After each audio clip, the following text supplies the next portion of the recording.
감정 쓰레기통이라는 말이 있죠. 어떤 친구는 나를 만날 때마다 자기가 직장에서 얼마나 많은 스트레스를 받고 있는지, 혹은 엄마나 남편 또는 자식 때문에 얼마나 많은 속을 썩이는지에 대해 피를 토하듯 얘기를 해요. 그 얘기 들으면서 어떡해. 너 많이 힘들구나. 하면서 같이 화내기도 하고 같이 우울해하기도 합니다. 아마도 주로 F인 분들이 그러겠죠. 만약 T라면 그럴 땐 이렇게 한번 해봐. 하면서 자기의 경험이나 노하우를 말해주기도 해요. 근데 T든 F든 이런 얘기를 너무 오래 듣고 있다 보면 자기도 모르게 지치곤 하죠. 그러고 나서 헤어질 때 그 친구는 뭔가 후련한 표정인데 나는 왠지 다운되는 느낌이 드는 겁니다. 친구가 나한테 감정 쓰레기를 버린 거예요. 그렇죠. 쓰레기를 마구 버린 쓰레기통은 냄새나고 더럽잖아요. 내가 감정 쓰레기통이 된 겁니다. 자, 근데 생각해보면 좀 이상하죠. 감정이라는 게 보이지 않잖아요. 그게 무슨 음식물 쓰레기처럼 형체가 있거나 냄새가 나는 것도 아니고요. 종이나 비닐, 플라스틱처럼 분리수거가 되는 것도 아니에요. 근데 어떻게 그걸 한 사람이 다른 사람한테 버릴 수가 있는 걸까요? 자, 오늘은 이 감정 쓰레기통의 심리학적 메커니즘에 대해 이야기를 해볼게요. 심리학에 조금이라도 관심이 있는 분들은 아마도 투사라는 말을 들어본 적이 있을 거예요. 이 투사가 뭐냐면 예컨대 이런 겁니다. 내가 어떤 사람이 싫어요. 근데 나는 그걸 인정하고 싶지 않습니다. 왜냐면 나는 아무 이유 없이 누군가를 싫어하는 그런 사람이 아니거든요. 나는 멋지고 훌륭하고 관대한 사람이에요. 이렇게 괜찮은 사람인 내가 그럴 리가 없는 거죠. 그래서 그 감정을 상대에게 돌려버립니다. 내가 그 사람을 싫어하는 게 아니라 그 사람이 나를 싫어한다고 생각하는 거예요. 한마디로 내 마음속에 감정을 상대에게 덮어씌우는 겁니다. 근데 그러든 말든 상대는 잘 모르죠. 그냥 나 혼자 그렇게 생각하는 거니까. 그래서 투사만으로는 아무 일도 생겨나지 않습니다. 자, 그런데 세상에는 상대에 대해 그냥 생각만 하는 사람도 있지만 그 생각을 넘어서 상대에게 어떤 말이나 행동을 하는 사람이 있어요. 멜라니 클라인이라는 여성 심리학자가 있는데요. 개인적으로 저는 이분이 거의 프로이트급의 천재가 아닐까 합니다. 정신분석 학계에서 정말 혁명적인 아이디어를 낸 분이에요.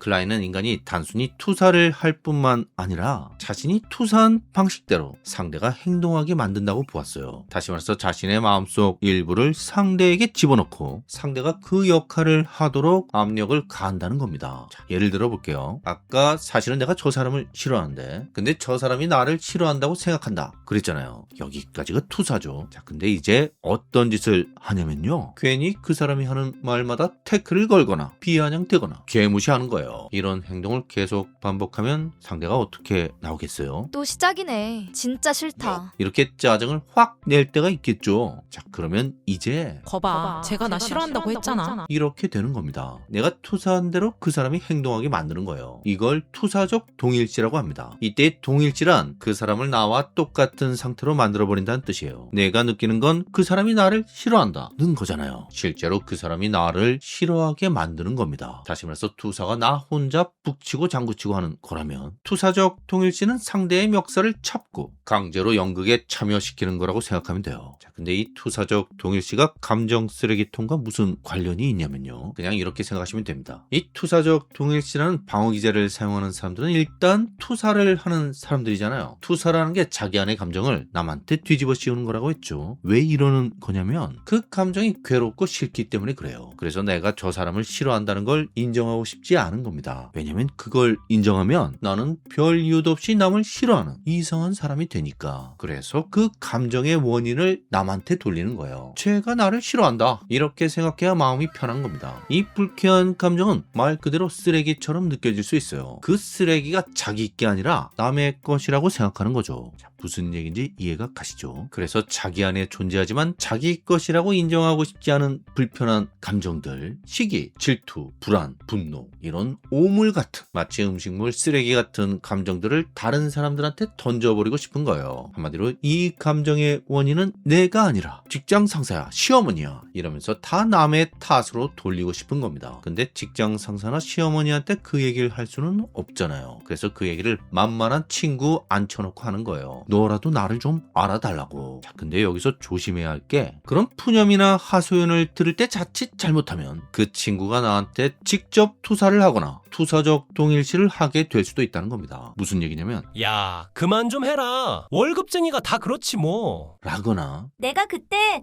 너 결혼 반대했었잖아. 지팔직권인데 어쩌겠니? 이러면 이제 그 친구의 적은 직장 상사나 시어머니가 아니라 내가 되는 거예요. 야, 너 같은 놈을 친구라고? 너 때문에 내가 이렇게 된 것도 있거든? 자, 왜 이런 얘기 듣는 게 힘드냐면 여차하면 이렇게 된다는 걸 알고 있기 때문이에요. 의식적이든 무의식적이든. 그렇죠. 그래서 무조건 그래 네 말이 다 맞다. 너 참 힘들겠다. 이 말만 할 수밖에 없는 거죠. 그러면서 그 친구의 감정을 다 받아주다 보면 지친다는 겁니다. 아니 그럼 감정 쓰레기통 짓을 왜 하죠? 그냥 안 받아주면 되잖아요. 예, 맞아요. 그럼 되죠. 요즘엔 이렇게 생각하는 분들이 정말 많아진 것 같습니다. 근데 너무 그러다 보니까 고민을 나눌 만한 친구가 예전에 비해 많이 줄어든 느낌이에요. 사회 분위기가 자꾸 그런 쪽으로 변해가고 있는 것으로 보입니다. 친구뿐 아니라 가족끼리도 이런 얘기를 잘 안 하죠. 그래서 결국 힘든 일이 있어도 혼자 끙끙 앓다가 우울증 같은 병이 생기기도 합니다. 요즘엔 AI한테 고민 상담을 하는 사람들이 많다고 하던데 맞나요? 어쨌든 그래요. 모든 사람한테 좋은 사람이 된다는 건 불가능하죠. 만약 그런 생각을 하고 있다면 진짜 감정 쓰레기통이 될 가능성이 커지는 거예요. 하지만 살다 보면 내가 의지할 사람이 필요해요. 그리고 내가 의지가 되어줘야 하는 사람도 당연히 있는 거고요. 그런 사람의 고민까지 나 몰라라 할 수는 없는 거죠. 예컨대 남편이 직장에서 힘든 일이 있어서 그 말을 꺼냈는데 나 감정 쓰레기통 아니거든? 이러면서 폰이나 보며 낄낄댄다거나 반대로 아내가 요즘 마음이 심란하다면서 얘기 좀 하자고 하는데 나 좀 바쁜데 혹시 감정 쓰레기통이 필요한 건 아니지? 이런 식으로 나온다면 정상적인 부부 관계가 유지되겠어요. 자, 근데 여기서 감정 쓰레기통에 대해서 좀 다른 시각을 가질 필요가 있는데요. 만약 그 쓰레기통이 미래형 첨단 AI 쓰레기통이라서 쓰레기를 넣는 순간 자동으로 분리되고 심지어 음식물 처리기 기능까지 있어서 음식물 쓰레기도 빠른 속도로 깔끔하게 처리된다면 그렇다면 그 쓰레기통은 꽤 쓸만하지 않겠어요? 클라인 이후에 정신분석가들 중에 윌프레드 비온이라는 사람이 있는데요. 비온은 클라인의 투사적 동일시에서 한 걸음 더 나아가 컨테이너라는 개념을 제시했어요. 자, 이 컨테이너라는 게 뭐냐면요. 근데 아기가 막 울어요. 근데 아기는 자기가 왜 우는지에 대해서 말을 못합니다. 물론 말을 아직 못 배워서 그럴 수도 있지만 사실은 말을 좀 할 줄 알아도 잘 모르는 경우가 많습니다. 자기가 왜 우는지, 왜 짜증이 나는지. 근데 이때 엄마가 아기를 안고 우리 애기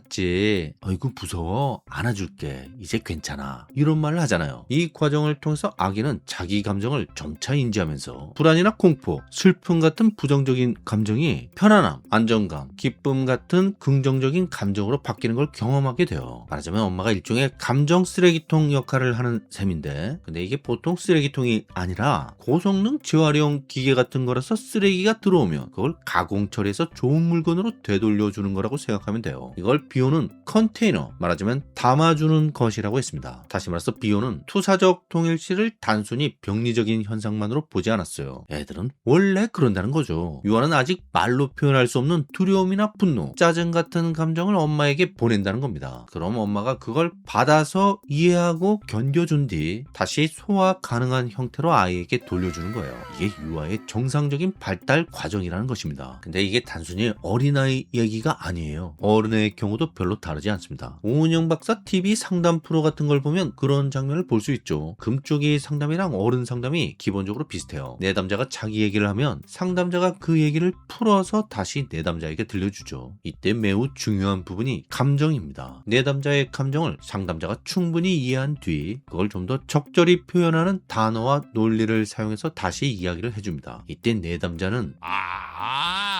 내가 느낀 감정이 그런 거였구나 하면서 자신을 훨씬 더 선명하게 알게 되는 거예요. 자기도 잘 몰랐던 자기의 마음, 자기의 감정을 이해하게 되는 겁니다. 하지만 이런 컨테이너 역할이 항상 성공하는 건 아닙니다. 저도 몇 번 그런 장면을 본 적이 있는데요. 내담자가 가끔씩 감정이 격해지면 상담자를 공격하는 듯한 말을 하기도 하죠. 경험이 많고 노련한 전문가라면 모를까. 일반인 친구나 가족이라면 이런 상황에서 마땅히 대처할 방법이 없는 경우가 많아요. 하지만 그럼에도 불구하고 유아 교육과나 아동심리학과를 나오지 않아도 충분히 좋은 엄마가 될 수 있는 것처럼 가끔씩 카페에서 수다 떨면서 혹은 술 한잔하면서 고민을 함께 나눌 수 있는 친구는 누구나 될 수 있다고 봐요. 물론 모든 사람에게 그렇게 할 수 있다고 생각하지는 않습니다. 그저 절친 몇 명 또는 연인이나 배우자 혹은 가족끼리 서로 꽤 괜찮은 컨테이너 역할을 할 수 있다면 딱 한 사람만이라도 좋아요. 딱 한 사람만이라도 그럴 수 있는 사람이 있다면 그 만남은 이 삭막한 사막 같은 세상에서 물이 있고 풀이 있는